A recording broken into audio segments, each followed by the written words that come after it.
Allah ya azim antal azim. Pernah dengar kalian ya? Qad hammana hammun azim antal qadim qadimu fil azal antal latif latifu lam tazal anna azil ma qad nazal min qadimil batsyis syadid. Nah, itu Anda hafalkan nanti. Allah ya azim, Allah wahai Allah engkau yang maha agung. Antal azim, sungguh-sungguh engkau yang hanya engkau yang maha agung. Qad hammana hammun azim. Kami saat ini sedang ditimpa oleh masalah-masalah yang besar. Akan tetapi wa kullu amrin hamana. Seberat apapun yang masalah yang menimpa kami, tidak menikah, jomblo, khawatir ditolak mertua, nanti pulang kampung setelah mondok bermanfaat atau enggak, ya kan? Problem dengan fisik, komedo, rambut dan seterusnya, jerawat, bisul, kentut, macam-macam, itu bukan hamun azim, itu hamun biasa. Krisis ekonomi, energi, kemudian pencemaran lingkungan, itu baru hamun azim itu. Tindak korup, perilaku koruptif dan lain-lain. Extraordinary crime ya, white collar crime, kejahatan kerah putih, itu baru hamun azim. Itu semua yahun akan meleleh, akan beres, akan mencair bismika ya azim. Kalau kita menjadi pribadi ulul albab yang mendamaikan antara fikir dan zikir. Zikir dan fikir.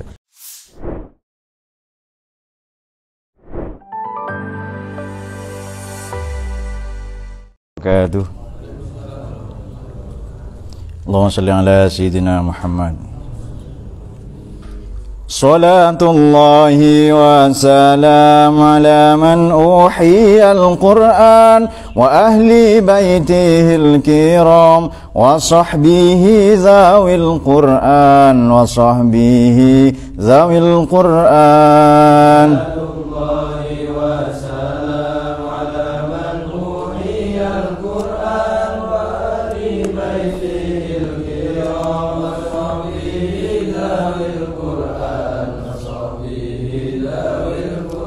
Salamullahi warridwan ala man nazzama al-Qur'an biqalbin khalisin nawa muhibbir raghibil Qur'an fatuba man ta'allama wa ba'du 'allama al-Qur'an.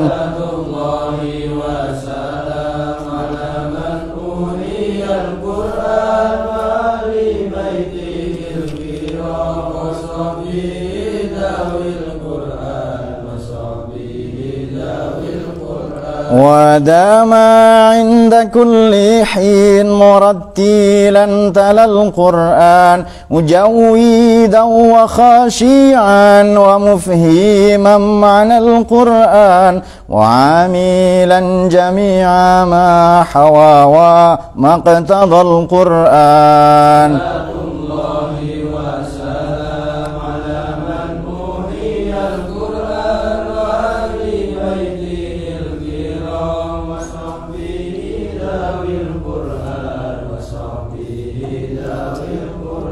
وفاز من تكلم مع الرحمن بالقرآن وخاب من تجنب عليه لعنة القرآن ولا قارين في الدنيا ولا الأخرى سوى القرآن.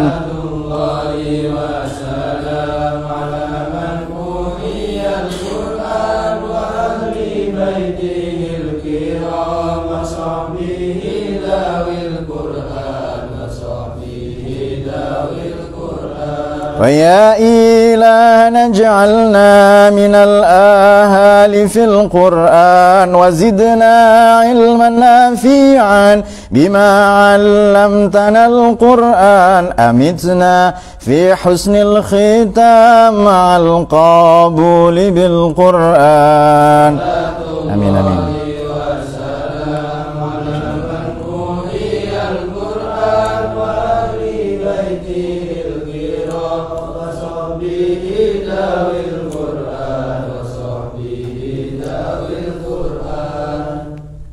Al-Fatihah.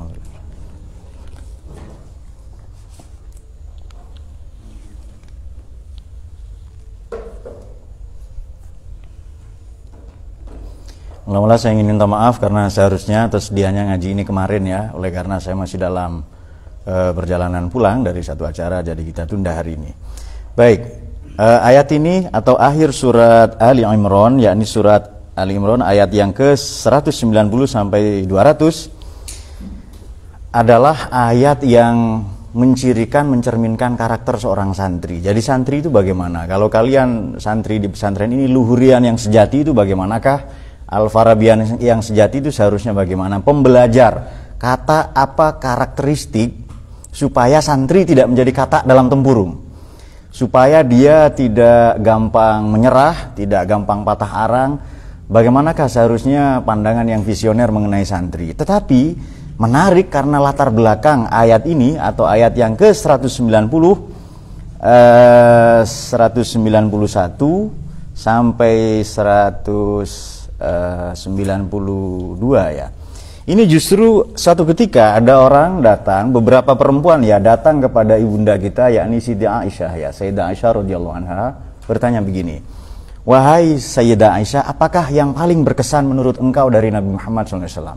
Lalu beliau radhiyallahu anha, Siti Aisyah menjawab begini, semua yang ada pada Nabi, kepribadiannya, karakteristiknya, tingkah lakunya, tutur katanya, cara beliau memperlakukan umatnya, bahkan cara beliau memperlakukan istri-istrinya sangat istimewa. Tapi ada satu hal, satu momentum yang paling istimewa, yakni pada satu malam. Nah ini dia untuk Heri dan Hasani ya.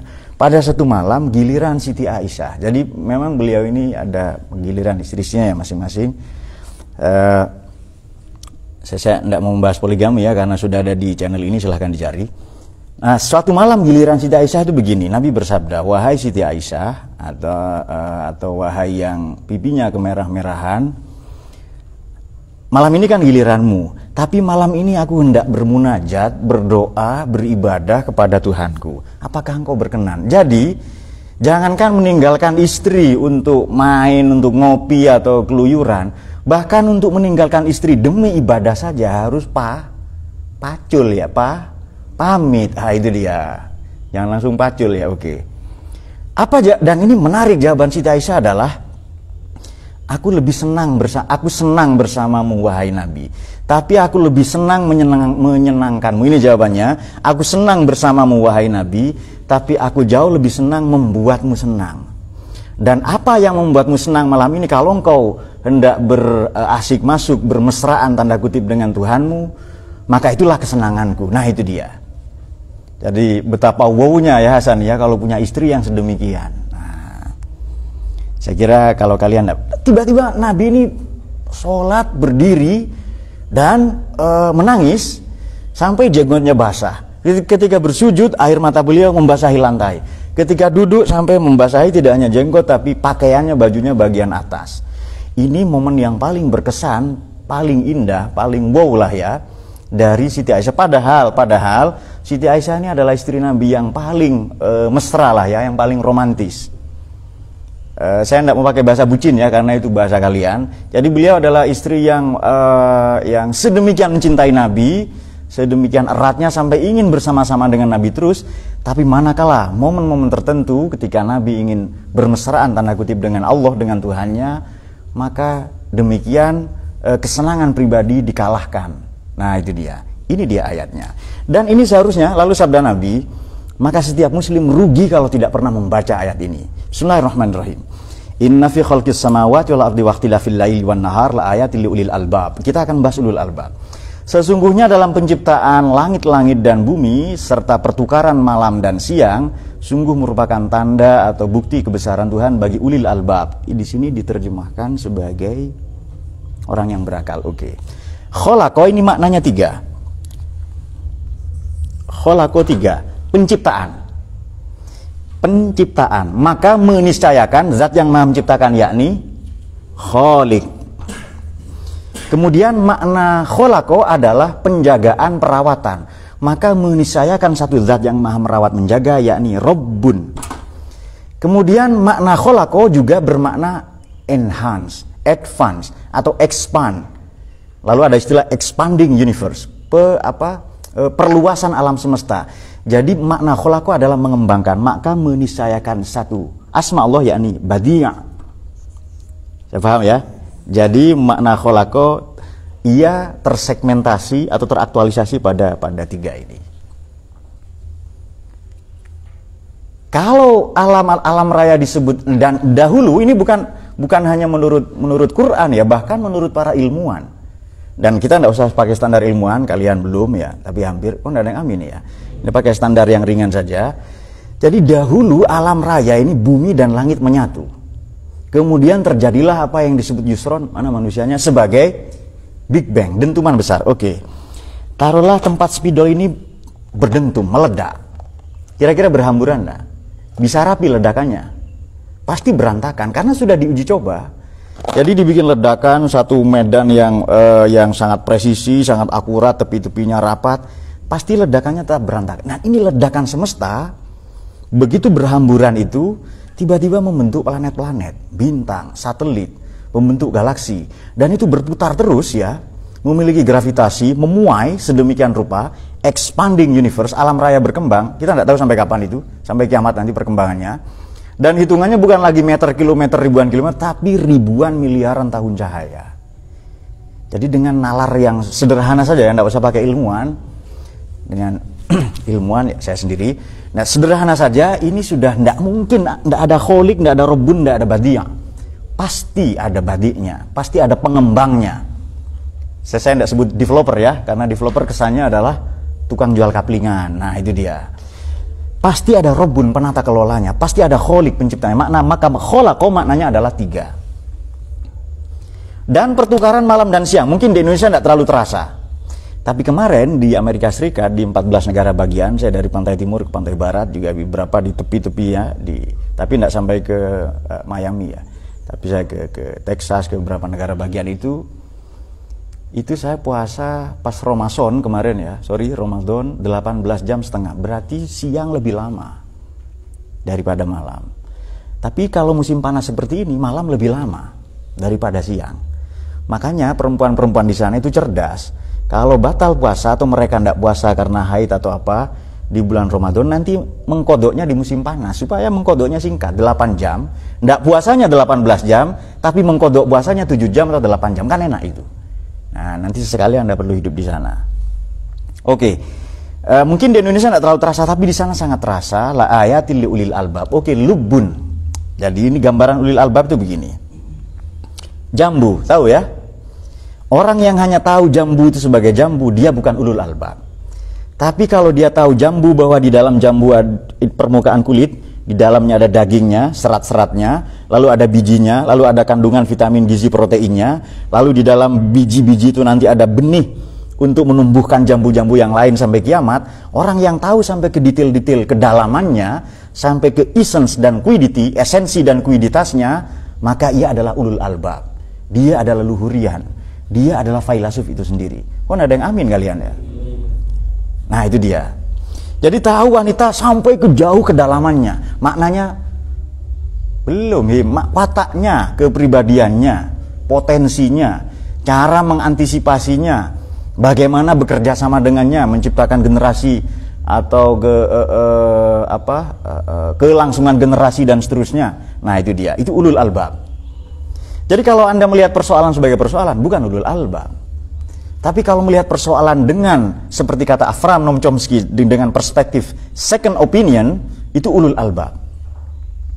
Jadi misalnya ini kan Kepanjen, sisi barat Kepanjen itu kan ada Karangkates ya kan. Di sana ada PLTA, pembangkit listrik tenaga air, Bendungan Sutami. Kalau Anda melihat Jepang membangun bendungan sebagai, wah Jepang baik ya ke kita, Anda bukan ulul albab. Jepang ngasih kita listrik, pembangkit listrik tenaga air, tujuannya apa? Nanti setelah listrik jadi, mereka mau jualan TV, radio, alat-alat elektronik, itu tujuan Jepang.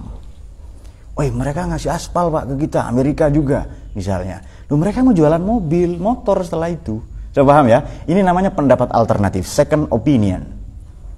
Jadi kalau ada jembatan dibangun di kampung Anda, ada mall, wih gembira ya kan, ada mall di kampung saya. Sekarang desa saya sudah menjadi kota. Anda jangan gembira. Kalau Anda masuk ke toko-toko swalayan, waralaba, yang namanya hanya 1 bulan, seperti Farid ya, Farid Ramadan. Padahal sekarang bukan bulan Ramadan ya kan. Kan ada toko namanya apa? Yes, toko lah misalnya Indo Agustus ya kan. Padahal bulan depan bukan Agustus misalnya. Jadi kalau Anda masuk ke sana dan SPG-nya, kasirnya tersenyum kepada Anda, itu tidak tersenyum kepada Anda, tapi tersenyum kepada uang yang mau Anda berikan. Walhasil senyuman mereka bukan untuk Anda, tapi untuk isi dompet Anda. Nah itu dia. Nah kalau Anda menangkap kesan-kesan seperti itu, Anda ulul albab. Begitu pula membaca Quran, tidak hanya teksnya tapi konteksnya, tidak hanya ibarat tapi isyarat, bahkan lataif, software, piranti-piranti lunak yang ada di dalam Al-Quran. Dan ini bukan lagi untuk khawas tapi khawasul khawas. Oke? Siapakah ulul albab? Ini dia. Siapakah santri? Siapakah nahdiyin sejati? Alladzina yadhkurunallaha qiyaman wa qu'udan wa 'ala junubihim wa yatafakkaruna fi khalqis samawati wal ard. Rabbana ma khalaqta hadza batilan subhanaka faqina adzabannar. Ada 3 khalaqah di situ ya? Betul ya? Ada 3 khalaqah ya? Ini dia. Kenapa saya sebut ada 3 tadi itu? Ada 3 khalaqah tadi. Mereka semua yadhkurunallaha qiyaman, mengingat Allah senantiasa. Jadi zikir dulu sebelum mikir. Orang kalau ingat Allah hatinya damai, tentram, berpikir itu bernas, menalar itu cerdas. Din, paham ya Din? Bisa anggap saja paham, Din, ngantuk enggak apa-apa. Yadhkurunallaha qiyaman, tapi kalahkan dulu anak SMP dalam cerdas cermat. Alladzina yadhkurunallaha qiyaman, mengingat, menyebut-nyebut dalam Allah ya, dalam keadaan berdiri, duduk dan berbaring. Ini nyaris 3 aktivitas manusia ya. Seluruh aktivitas manusia digambarkan dengan berdiri, duduk, berbaring. Kata Rohim, kalau jongkok Pak, itu masuk kategori duduk. Nah dan seterusnya.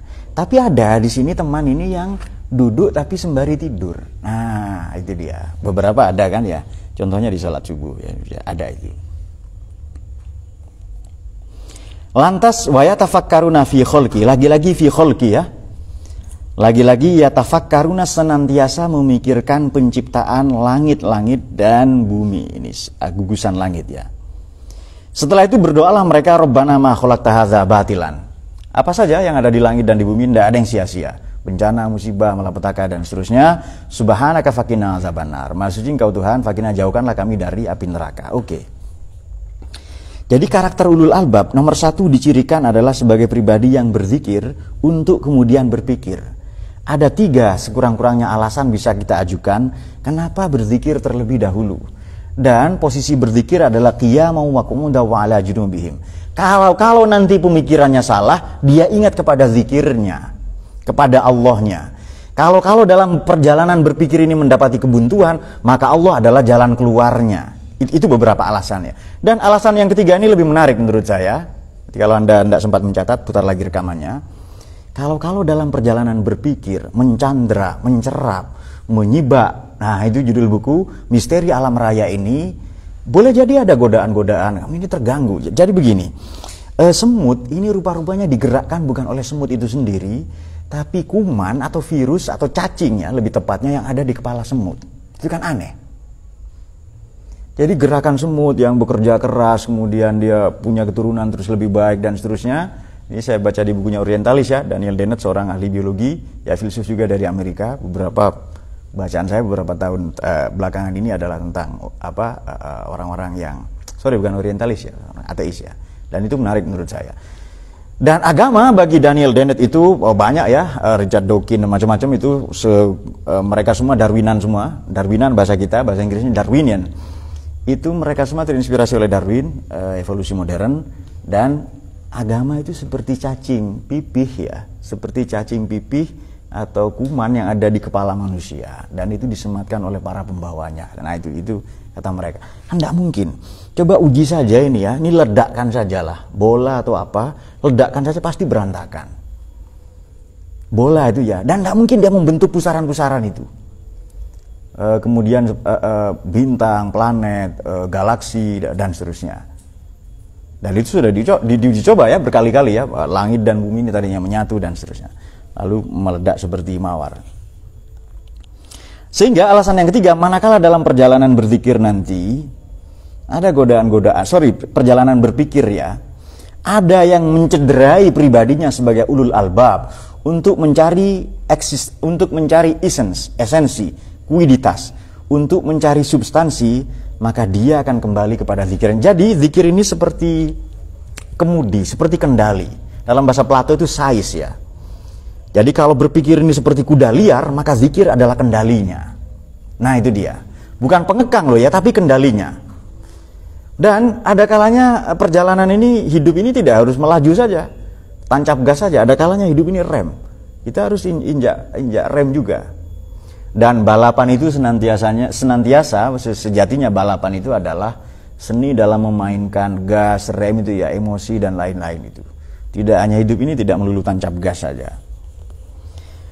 Sungguh Engkau menciptakan ini Tuhan, batilan ya, ma khalaqta, Engkau tidak menciptakan ini sia-sia, subhanaka faqina azabannar. Sudah ada kata satu Rabbana. Oke. Sekarang Rabbana yang kedua. Rabbana innaka man tudkhilin nar. Ini yang orang mengabaikan zikir ya. Orang yang kau masukkan neraka itu kan faqad akhzaita. Engkau telah mempermalukan dia. Di sini apa maknanya? 192 menghinakannya. Oke. Banyak pahlawan kemerdekaan dulu di penjara. Bung Karno, Bung Hatta. Fisiknya di penjara, di Pulau Ende, di Banda Neira ya. Ulama-ulama banyak sekali di penjara itu. Fisiknya di penjara, tapi nuraninya, pikirannya tidak. Perang di penjara, di Pulau Buru, tapi kan kebebasan berpikirnya tidak. Kreativitasnya tidak, maka dia menulis. Dan banyak karya-karya hebat yang dihasilkan justru di dalam penjara. Jadi, mereka di penjara terhina atau tidak? Tidak, mereka bangga. Kok di penjara mati saja bangga? Kenapa? Karena mati demi perjuangan. Tapi betapa celakanya kalau masuk neraka justru diperhinakan. Jadi bukan siksa sebenarnya ya. Siksa yang paling siksa adalah akhzaitah, diperhinakan oleh Tuhan. Mungkin kita mengalami ya, mbah-mbah leluhur kita dulu, para pejuang, mungkin mereka disiksa. Mungkin mereka diintimidasi, dipenjara, dibunuh. Tapi mereka bangga dengan itu.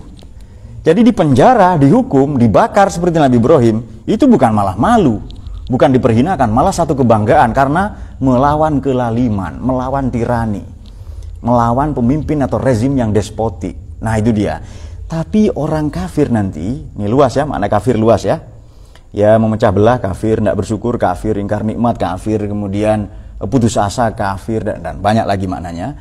Ya mereka yang Allah siksa di neraka, dimasukkan ke neraka itu faqad akhzaitah. Allah mempermalukan, memperhinakan mereka. Dan orang-orang yang zalim tidak memiliki pembela.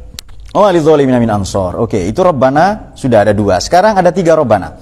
Yang ketiga, Rabbana innana sami'na munadiyan yunadi. Ini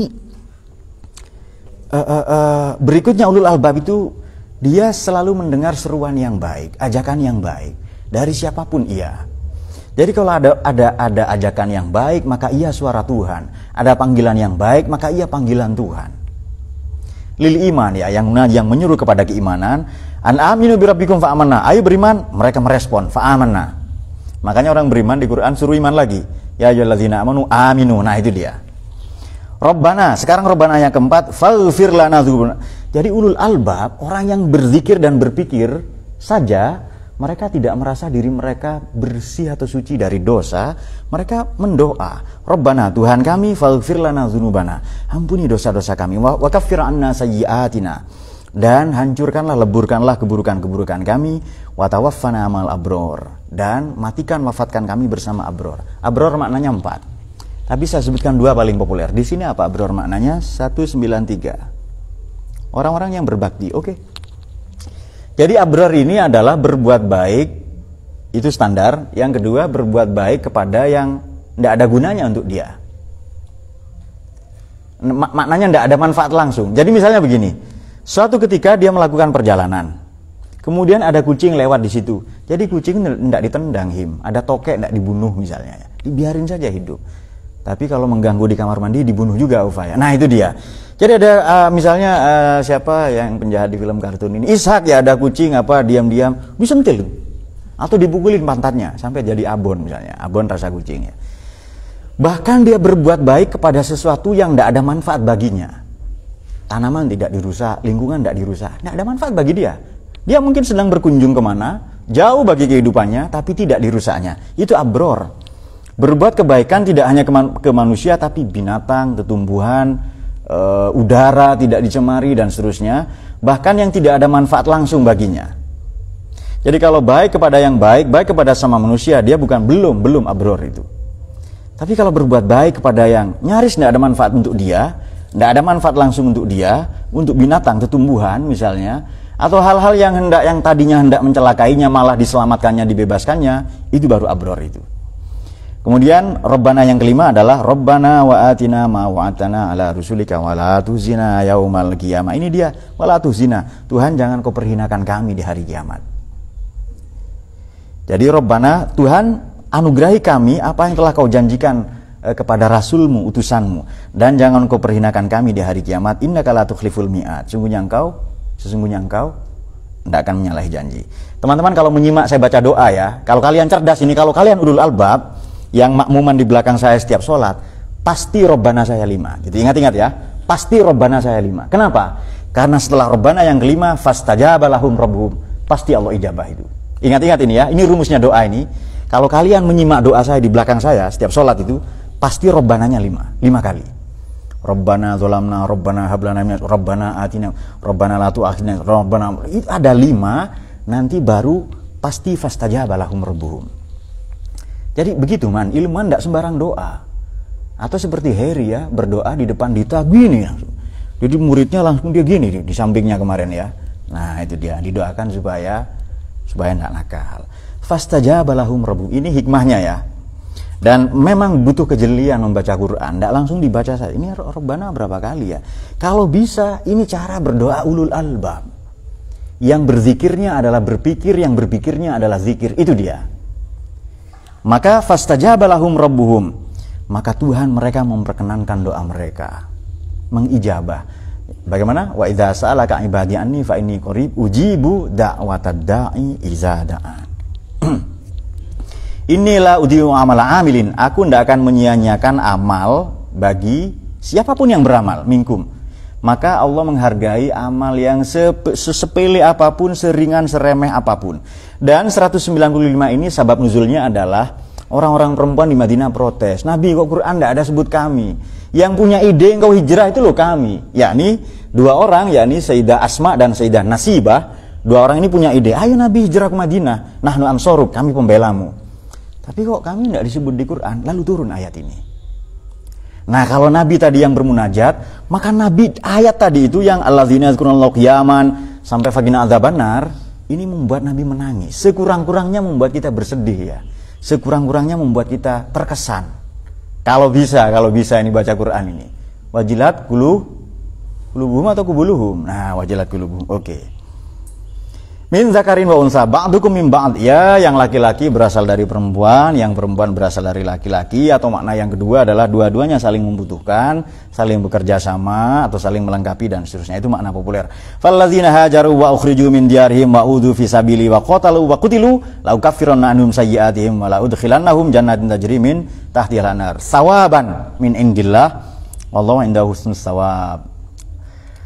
Baik, yang berjuang di jalan Allah, hajaru berhijrah, meninggalkan kampung halaman masing-masing, diintimidasi, disiksa padahal mereka di jalan Allah, berperang, terbunuh, Allah pasti lebur hancurkan dosa-dosa mereka, dan Allah pasti akan masukkan mereka ke dalam surganya yang di bawahnya mengalir sungai-sungai.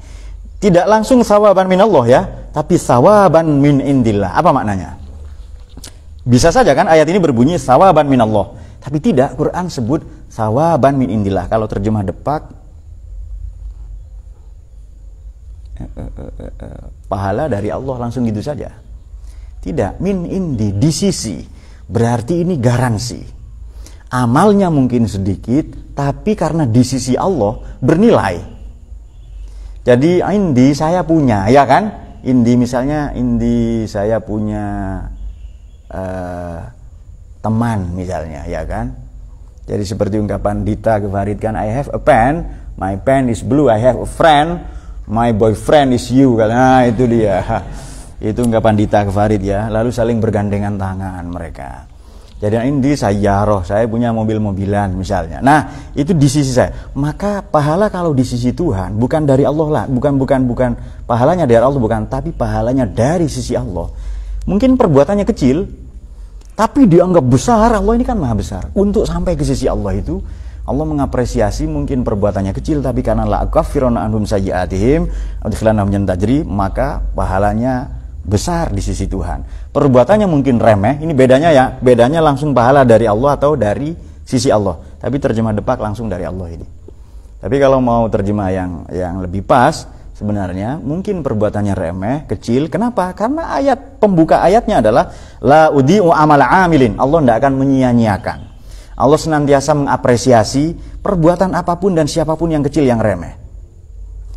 Dan Allah itu indahu husnul tsawab. Nah, ini indah diulangi 2 kali.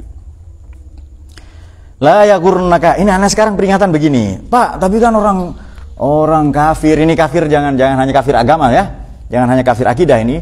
Mungkin ingkar nikmat, memecah belah, politik identitas, macam-macam.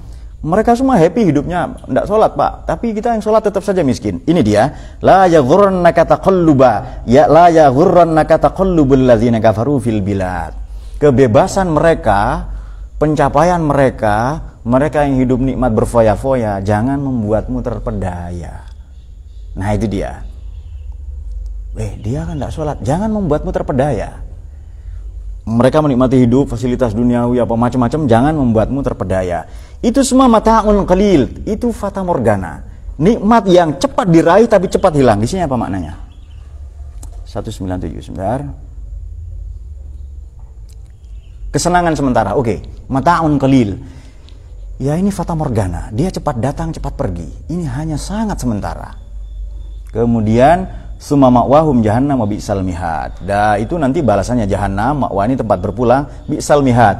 Pernah mendengar kalimat begini, utlubul ilma minal mahdi ilal lahdi. Tuntutlah ilmu dari lahir sampai dari mahdi ilal lahdi. Mahdun itu apa? Dari ayunan.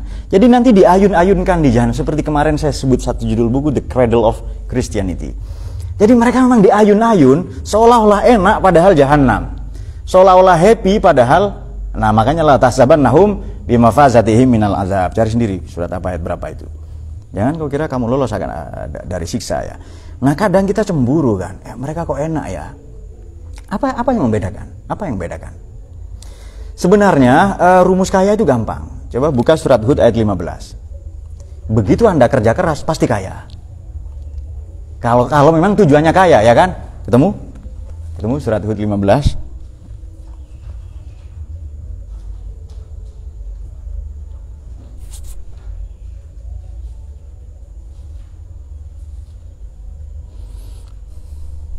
Nah itu dia. Begitu Anda bekerja keras pasti kaya. Kalau engkau menghendaki perhiasan dunia, hayat atau kehidupan dunia, perhiasannya, ya kerja keras saja pasti kaya nanti itu. Tapi ini dia, ini rumusnya ini, lakinil ladzina taqaw rabbahum lahum jannatun tajri min tahtiha al-anhar. Tapi bagi orang-orang yang bertakwa, tidak demikian. Dia surga, kehidupan yang abadi, dan lagi-lagi ada 2 indah lagi sekarang. Sudah ada 4 indah kan ya? Nanti ada indah terakhir. Jadi menarik ya. Jadi nanti ajruhum inda rabbihim. Tadi kita temukan ada 4 robbana ya kan? Ada 5 robbana, ada 5 kata indah. Nah saya berharap teman-teman cara baca Quran begitu. Jadi Anda teliti betul. Iya ini diulang berapa kali, ini diulang berapa kali. Nah, mungkin butuh ketelitian ya, tidak sekadar membaca ya, tapi lakin lazina taqarrabahum lahum jannatun tajri min tahtiha al-anhar khalidina fiha nuzulan min indillah. Apa nuzulan maknanya di situ? 198. Karunia dari Allah. Nuzulan tidak karunia. Nuzulan ini hidangan untuk tamu. Kalau buka kamus Quran ya, silahkan. Kamus-kamus Quran yang populer ya. Maqasidul Basari Tamyiz fi Quran, kemudian Mufradat Lafadzil Quran. Itu maknanya adalah hidangan untuk tamu. Pertanyaan sekarang begini. Kita makan sendiri dengan masak untuk tamu, mana lebih enak? Jawab. Pasti untuk tamu. Kenapa? Apalagi tamunya orang istimewa. Nah, kita ini tamu, nanti akan dijamu oleh Allah. Betul pendapat Imam Abu Hanifah, istadhafani Allah. Allah memperlakukan saya sebagai tamu. Berarti pasti dijamu, pasti dengan jamuan yang sangat hebat. Kalau kita bertamu ke orang kaya, enak enggak makanannya? Jawab kira-kira. Enak ya? Bagaimana kalau kita bertamu kepada zat yang maha kaya? Pasti itu nuzulan min indillah, berarti jamuan hidangan istimewa. Lagi-lagi min indi. Oke, saya kira teman-teman singkat saja supaya dapat poinnya. Wa ma indallahu khairul lil abror di 198 itu ya. Dan apa yang di sisi Allah itu lebih baik bagi orang-orang yang berbakti. Ya, kalau diperbandingkan dengan mereka pelancong apa sih yang membedakan dengan orang kafir ini, apa sih sebenarnya dengan kita? Ya mereka enggak tahu hal haram, ya minum apa. Sebenarnya yang membedakan adalah mereka bekerja keras, kita mengandalkan doa tok. Kenapa mereka menguasai dunia? Coba periksa ayat-ayat bumi ini diwarisi oleh siapa? Dulu saya sudah buka tafsir ini tentang ini ya. Saya sudah sampaikan ya. Siapa pewaris bumi ini siapa? Nah sekarang siapa pekerja keras? Siapa yang menunda-nunda? Siapa yang belajar giat? Ya mereka orang barat, kita enggak. Santai, leha-leha, ya kan? Padahal itu mata'un qalil, itu kesenangan sementara. Nanti ketika kita di alamnya yusron ya, marajal bahrani yaltaqiyan bainahuma barzakhul la yabghiyan, ketika sudah sampai di alam itu, hidup di dunia ini kayak sehari saja atau setengah hari. Jadi yang kayaknya lama kan ya, berkuasa 30 tahun, 40 tahun, 50 tahun, Ratu Belanda yang tidak setuju Indonesia merdeka namanya Ratu Wilhelmina. Anaknya Wilhelmina adalah Juliana. Sayang sekali kalian tidak tahu ya gitu-gitu ya, tapi ya. Ya sudah, namanya tidak tahu sejarah, Pak. Ya sudah, itu generasi, bukan ulul albab. Nah, ulul albab itu dia. Wilhelmina tidak setuju. Kenapa? Apalagi pasca Perang Dunia Kedua, Belanda kalah kan? Krisis global di Eropa karena pasca Perang Dunia Kedua, maka dikirim pasukan lagi untuk menginvasi Indonesia dan gagal. Mereka tidak mau Indonesia terpisah atau merdeka. Kenapa? Karena pasokan makanan mereka, industri mereka, sumber daya mereka itu dari Indonesia semua. Nah itu nanti anaknya namanya Juliana ya. Nanti kalau tidak salah Juliana itu tahun 70-an ya, 60 atau 70-an berkunjung ke Indonesia lalu disambut oleh Sultan Hamengkubuwono IX, bapaknya Hamengkubuwono yang sekarang itu. Oke. Wah, nanti teman-teman baca itu udah biar ngerti lah sejarah kita ya. Ya keren lah, kalau nggak ngerti ya nggak apa-apa. Berarti bukan ulul albab. Oke. Kemudian nah ini dia. Wa ma inna khairil abror. Nah, abror diulang lagi. Inna min ahlil kitabi lama yu'minu billahi wa ma unzila ilaikum wa ma unzila ilaihim khosyi'ina lillah. Kalau kita cerita kafir, tadi kan cerita kafir, sekarang cerita ahli kitab. Jangan samakan ya, jangan pukul rata, jangan digeneralisir ahli kitab semua sama neraka, tidak. Ada yang baik dari mereka. Siapa yang melegitimasi kerasulan kenabian Nabi Muhammad? Jawab, siapa? Namanya pendeta siapa? Waraqah bin Naufal. Ini pendeta. Jadi yang mengakui kenabian Nabi bukan orang Islam, belum ada Islam Nabi sendirian kok. Jadi Sayyidah Khadijah mengajak Abdullah bin Abi Quhafah, namanya Abu Bakar As-Siddiq, datang bertamu menghadap pada seorang pendeta namanya Waraqah bin Naufal. Lalu Waraqah mengatakan, betul ciri-cirinya begini. Maka beliau katakan, yang datang kepadamu adalah An-Namusul Azim, malaikat yang agung, allazi ja'a ila Musa wa Isa alaihissalam, yang dulu pernah datang ke Musa dan Isa. Ya siapa malaikat agung itu? Ya malaikat Jibril. Terus Sayyidah Khadijah ingin mempertegas, Pak pendeta, kalau begitu suami saya ini siapa? Sayyidah Khadijah menjawab, suamimu adalah la nabiyyu hadhil ummah. La nabiyyu hadhil ummah, nabinya umat ini. Nah itu dia. Oke, nanti teman-teman bisa baca di Sirah Nabawi, banyak gitu-gitu itu banyak. Di Rohik Maktum juga ada. Nah kemudian la yastaru nabi adillah sama qalila. Ada loh pendeta, pemuka agama, Yahudi, Nasrani, mereka yang tulus ikhlas. Mereka tidak memperjualbelikan agama. Mereka tidak memperjualbelikan ayat-ayat Tuhan samanan qalila, dengan harga yang murah. Banyak justru kiai, oknum ustadz, yastarunallah bisamanin qalil, memperjualbelikan Tuhan dengan harga yang murah. Jadi kalau akhlak boleh jadi mereka lebih baik. Nah, kira-kira begini. Yang tinggal di masjid belum tentu lebih baik daripada yang tinggal di luar masjid, ya kan? Yang tinggal di masjid, yang sehari-hari ngaji macam kita ini, belum tentu lebih baik daripada yang tinggal di luar masjid. Jadi kalian ngaji terus di pondok. Boleh jadi yang tinggal di luar pondok, Pak Wartono misalnya, boleh jadi lebih baik daripada Ma'ruf, ya kan? Nah, maka la tuzakku anfusakum ya. Kamu jangan anggap dirimu suci. Mereka majrum min rabbihim, sudah mereka dapat pahala di sisi Tuhan. Kita tidak usah ngurus mereka neraka atau surga. Itu urusan Tuhan itu. Nah, ada Umar Gus Dur begini. Jadi ada orang masuk surga, orang Islam yang kolot lah ya, sejenis Wahabi lah ya. Dia masuk surga karena terpaksa sajalah.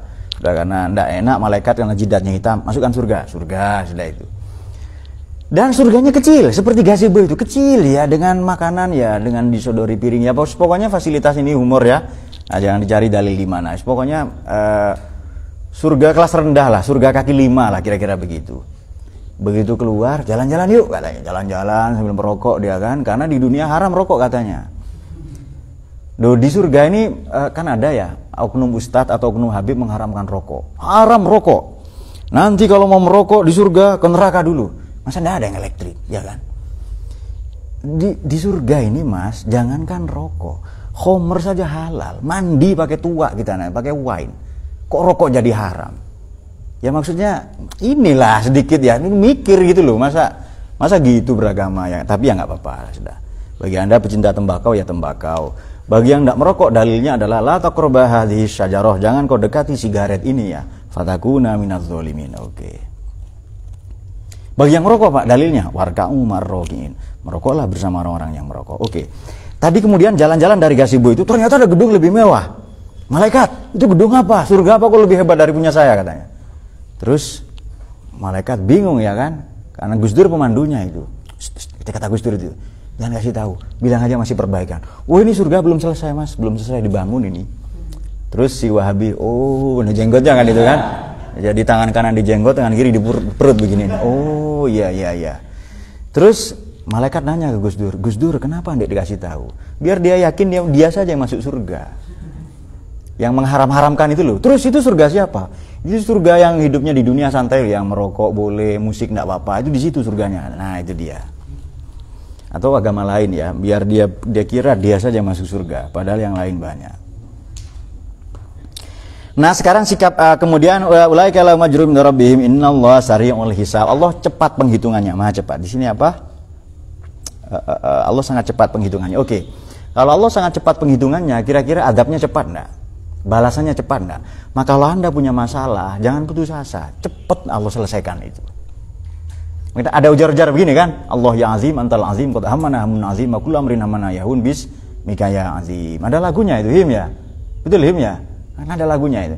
Allah ya azim antal azim. Pernah dengar kalian ya?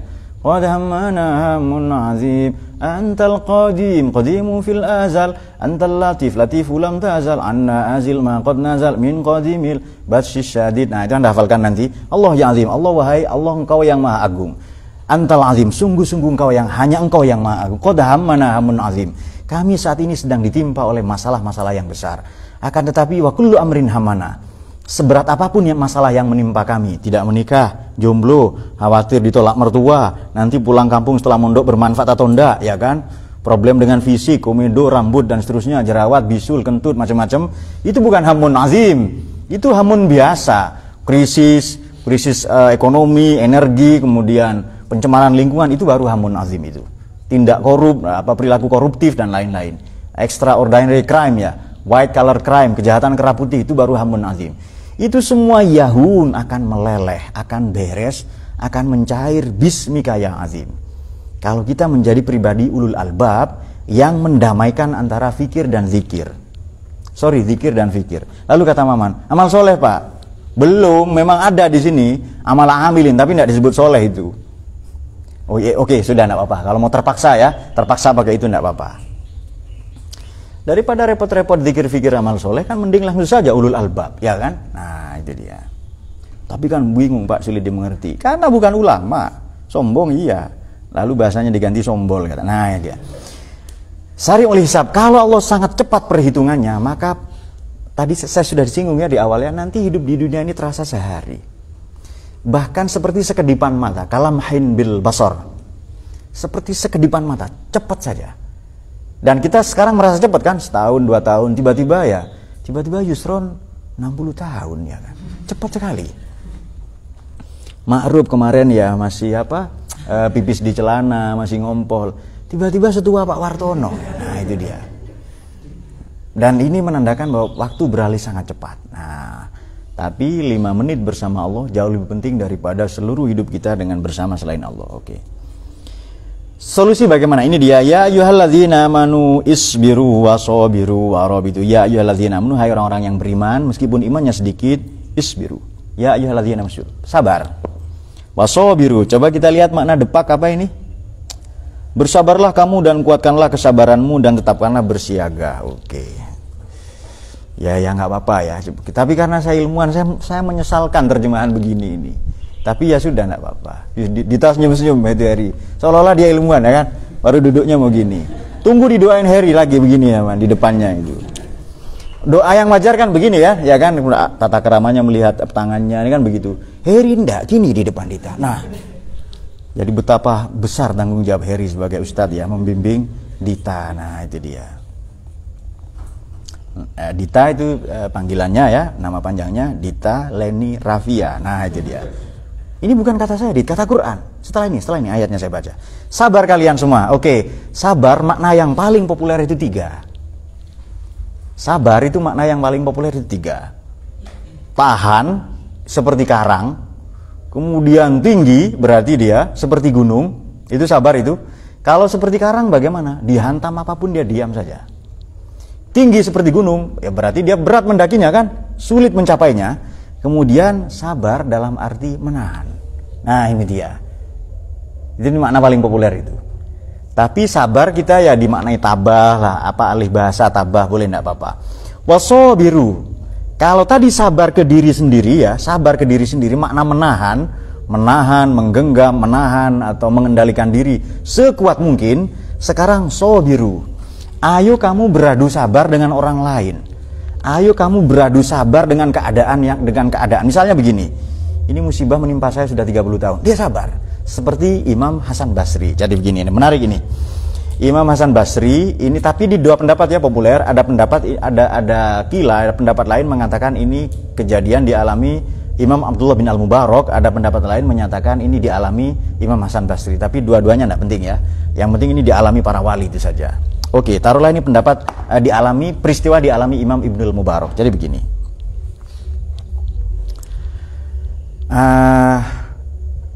Tetangga, ini kan tetangga ya. Suatu ketika Ibnul Mubarak pergi ke tetangga. Pinjam sapu sama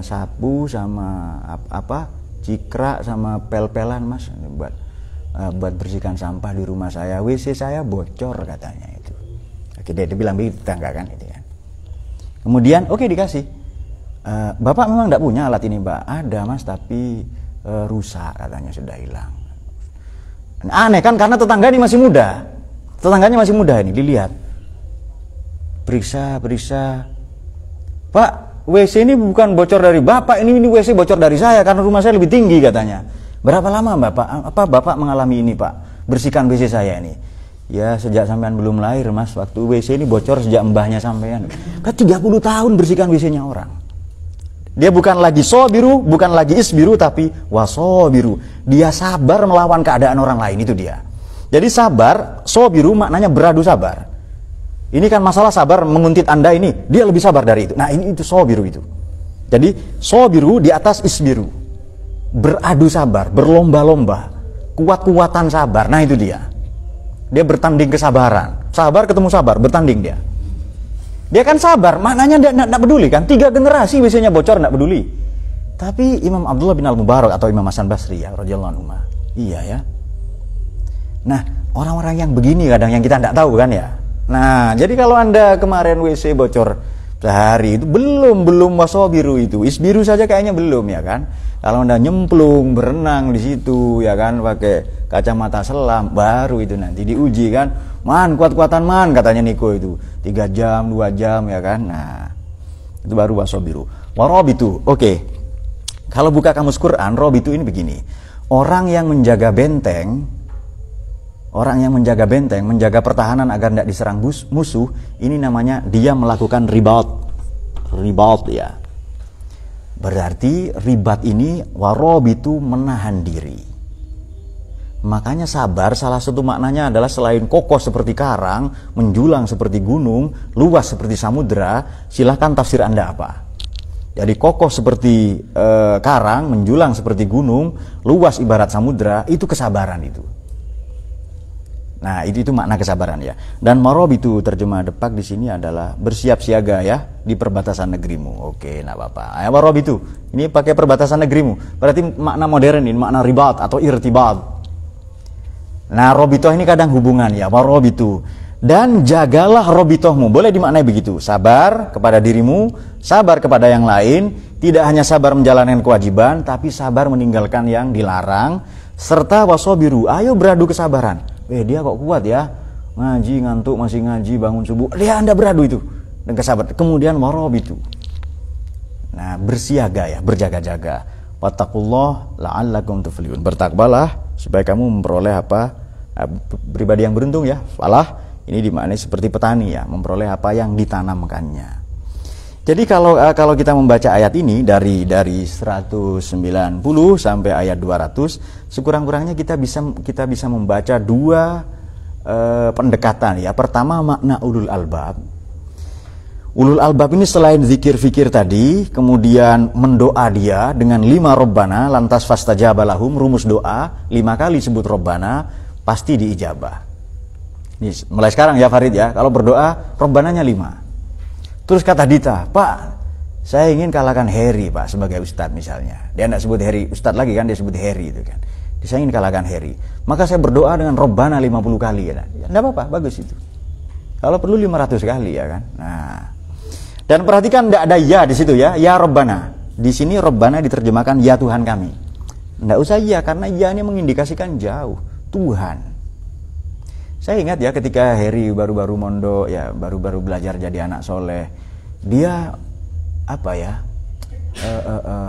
mengeluh kepada Tuhan dengan bahasa Madura dan memanggil Tuhan seolah-olah pamannya sendiri.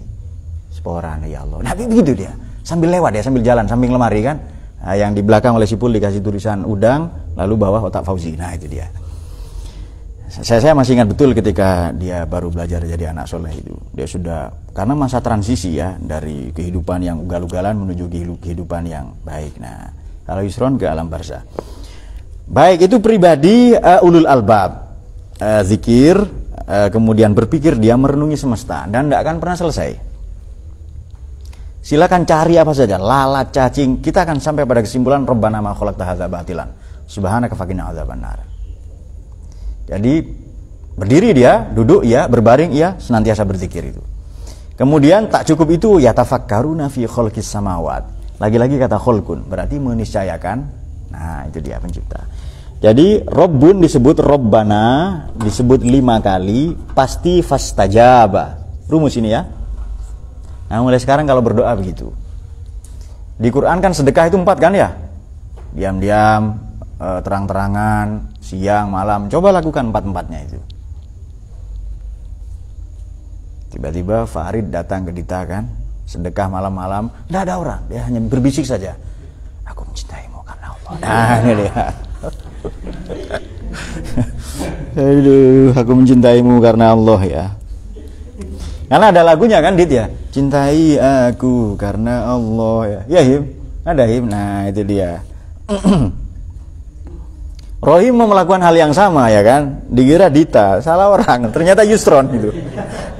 Pegang sama Rohim ini, wih kok batu ini keras semua kan, karena sudah tua, wih kok batu ini keras semua ini. Nah kesimpulan yang kedua adalah ini dia, la yaghurrannaka taqallubal ladzina kafaru fil bilad. Memang mereka berkeliling dunia kemana-mana, hidup enak. Jangan membuatmu terpedaya sikap mereka. Itu semua mata'un qalil, itu fata morgana. Dia cepat habis, cepat sama dengan popularitas, selebgram. Siapa yang memuja kecantikan di dunia ini, dia akan cepat habis. Nampak cantik umur berapa kah? 17, 18. Umur 50 masih cantik. Ya peyok dia, perot itu udah lapuk ya kan? Nah, ya beda mungkin kalau Yusron ya, Yusron selera berbeda. Nah itu dia. Nah apakah ini masih diperdebatkan, apakah cantik yang membuat orang cinta atau cinta yang membuat orang cantik? Nah kalau lihat bentuknya Hasbi, orang kan cemas, tapi sepupunya enggak, dia mendoakan selalu ya kan, dia bawa talqin mayit kemana-mana. Ada pertanyaan kah? Nah itu dia, ada 2 kesimpulan ulul albab. Yang kedua, ulul albab juga dalam korelasinya hubungannya dengan la yaghurrannaka taqallubal ladzina kafaru fil bilad. Itu semua mata'un qalil. Dan jahanam itu mihat. Jahanam itu dibikin indah, neraka dibikin indah. Bagaimana itu? Ada hadisnya, khuffatil jannah bil makarih wa khuffatin nar bil enak-enak. Nah itu dia pokoknya. Neraka itu diliputi dengan surga diliputi dengan yang dibenci apa dan sebagainya ya, tapi neraka soal dibikin suka-suka dia. Nah kalau Anda sulit menerima ini, tengok saja lagunya Rhoma Irama, dihiasinya dosa dengan bunga dunia. Nah itu dia, betul ya Sani ya. Nah itu Roma Irama baca hadis berarti katanya. Brewok ini tahu hadis juga kata saya. Nah itu kan, itu kita semua mengidolakan beliau ya, Romanisti dalam menyanyi, dalam musik ya kan, tapi dalam yang lain tidak. Siapa tahu dalam poligami juga kan ada. Nah itu bukan saya. Oke, saya kira demikian dari dua ini. Maka ini watak santri, ini jimat kalian ya. Kita sudah dapat doa dan ayat yang paling berkesan yang menurut Kanjeng Nabi, sabda Nabi, rugilah kalau orang tidak pernah merenungi ayat ini seumur hidupnya. Apa itu? Adalah inna fi khalqis samawati wal ardi waqtilafil laili wan nahar la ayatil liulil albab alladzina yadhkurunallaha qiyaman wa qu'udan wa 'ala junubihim wa yatafakkaruna fi khalqis samawati wal ardi rabbana ma khalaqta hadza batilan subhanaka faqina adzabannar. Kalau orang tidak pernah merenungi ini maka merugilah dia. Dia bukan ulul albab, bukan santri dia. Bukan nahdien kalau belum pernah merenungi itu. Belum sarjana. Nah, sarungan jasan kemana-mana. Nah, yang kedua, kita jangan terpedaya oleh mereka. Kemudian yang ketiga adalah kita terlarang untuk memvonis, menjustis, bahkan prejudice kepada siapa? Kepada ahli kitab. Tidak semuanya jelek, banyak yang baik. Bahkan kita di ayat yang lain ya, di surat yang sama dikatakan bahwa ada loh saudara kita itu yang paling penuh cinta kasih, yakni mereka yang menyebut dirinya Nasrani, ya kan? Atajidanna aqrabahum mawaddatan lil ladzina amanu alladzina qalu inna nasara. Sungguh akan kau dapati orang yang aqrabahum paling dekat kepada orang yang beriman, mawaddah ya, penuh cinta kasih alladzina amanu. Siapa? Alladzina qalu inna nasara. Mereka yang mengatakan dirinya Nasrani. Jadi kita bisa bekerja sama dengan siapapun. Pak Wartono ya bisa bekerja sama dengan siapapun. Demikian, semoga semua dicahayai oleh Quran. Mulai sekarang Heri atau yang ustadz-ustadz di sini atau yang lain ditingkatkan doanya dengan 5 kali Robbana dan insya Allah fastajaba lahum. Di sini pasti ini fastajaba, karena jawab ini kan, fa jawab ini pasti. Nah ya doanya terserah, doa apa nanti ya kan, doa apa supaya cepat menikah ya kan. Terus ditanya tujuan nikah apa? Supaya punya anak. Adopsi saja Dita kan lebih cepat ya kan, nggak usah hamil kan, nggak usah menyusui. Nah masing-masing kemudian ayat ini juga berisi kesetaraan lelaki dan perempuan, nggak ada bedanya. Innallaha la bagaimana? Innila udhi'u amala amilin minkum min dzakarin wa unsa. Memang laki-laki dan perempuan beda tugas. Laki-laki tidak wajib menyusui ya kan. Kalau terpaksa istri tidak bisa menyusui, tempel saja susu kotak di sini, kasih sedotan, susukan ke anaknya. Kemudian perempuan wajib menyusui, melahirkan, ya, kecuali ada kendala dan lain-lain. Ini menandakan bahwa dan ada fakta menarik di kuda laut ya. Jadi setelah mama kuda laut hamil, percampuran sperma sel telur, jadi calon bayi ini yang masih kecil dititipkan ke kantong papa kuda laut. Nanti kuda laut itu yang melahirkan. Nah itu dia. Tapi sebenarnya mama kuda laut ya, itu bentuk kasih sayang papa kuda laut itu. Nah ini yang papa yang mana? Papa atau Abi panggilan? Oke, Papa Farid, Abi Dita. Ada pertanyaan? Nah, silakan. Apa?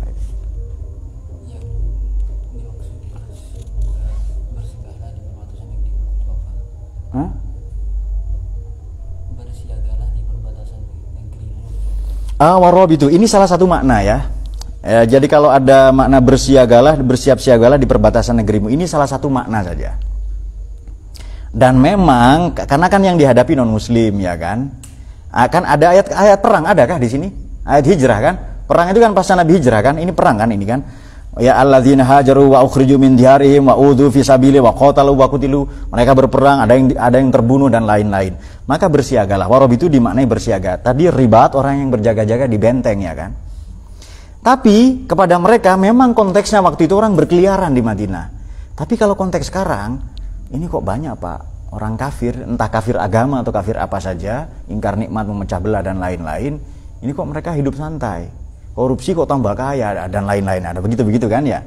Nah maka sabar, ayo saling memperbaiki atau beradu kesabaran dengan perilaku orang lain dan seterusnya. Warobitu, dan menahan diri. Nah itu dia. Atau makna robito, hubungan. Robito ini hubungan, irtibat ya, mempertautkan langsung dengan Allah dalam konteks zikir dan fikir tadi itu. Baru wattaqullah la'allakum tuflihun. Nah bersiaga dalam konteks masih ada perang, dan memang ada perang ini kan 30 kali, selesai di meja perundingan 21 kali, dan pecah perang 9 kali. Jadi perang ini lebih banyak batal daripada terjadi perang. Ketika perundingan buntu, diplomasi gagal menjalani titik temu, pecahlah perang. Dan perang alternatif terakhir. Di sini para sejarawan atau kita kadang gagal menangkap bahwa Nabi seorang negosiator, seorang diplomat, seorang juru runding. Kalau mau ada opsi selain perang, pilih selain perang. Buktinya apa? 30 kali perang yang terjadi hanya 9 kali. 21 kali selesai di meja perundingan, di meja diplomasi. Kenapa Islam dikatakan agama perang? Itu kan salah itu. Kadang disebut juga agama poligami, itu salah besar. Salah besar. Nabi poligami justru periode Madinah. Nabi poligami 8 tahun. Monogami 27 tahun, mana lebih lama? Orang Arab istrinya 200, Nabi batasi 4. Berarti maknanya mereduksi sebenarnya. Nah, ini beberapa orang yang gagal ya membaca Al-Quran. Sudah ya.